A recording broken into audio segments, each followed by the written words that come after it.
আসসালামু আলাইকুম। বাইক সিটির পক্ষ থেকে আমি সিয়াম আহমেদ আপনাদের সবাইকে জানাচ্ছি আবার আমাদের একটি নতুন ভিডিওতে স্বাগতম। বরাবর দেখতে পাচ্ছেন চলে এসেছে মাইলেজ কিং টিভিএস মেট্রো 100 সিসির গাড়ি, খুবই ফ্রেশ কন্ডিশন, একদমই নিউ কন্ডিশন। 2022 সালের গাড়ি, 23 সালে ব্যাংকড্রপ করা, হাফ টাকার কাগজের টাকা জমা দিয়ে আছে। ভিউয়ার্স দেখতে পাচ্ছেন একদমই নিখুঁত গাড়ি, কোনো জায়গায় কোনো প্রকার চুল পরিমাণ দাগ নাই, কোনো অ্যাক্সিডেন্ট হিস্ট্রি নেই। আলহামদুলিল্লাহ গাড়িটি খুবই ফ্রেশ কন্ডিশন আছে। ভিউয়ার্স দেখতে পাচ্ছেন সামনের টায়ার কন্ডিশন একদম নিখুঁত অবস্থায় আছে।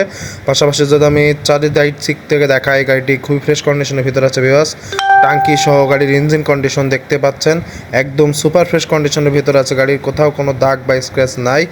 গাড়িটি ভিউয়ার্স হাফ টাকার ব্যাংকড্রপ করা আছে, কাগজের টাকা জমা দেওয়া আছে। আপনারা বাংলাদেশের যে কোনো জেলায় নিজের নামে নাম্বার বের করতে পারবেন। ভিউয়ার্স একদম স্ক্র্যাচ প্রুফ এবং ফার্স্ট মালিকের একটি গাড়ি, একদম সুপার ফ্রেশ নিউ কন্ডিশন। যারা চাচ্ছেন টিভিএস মেট্রো 100 সিসি তারা অবশ্যই আমাদের গাড়িটি দেখতে পারেন। যারা জানতে চান অবশ্যই আমাদের স্ক্রিনে নাম্বারে যোগাযোগ করুন।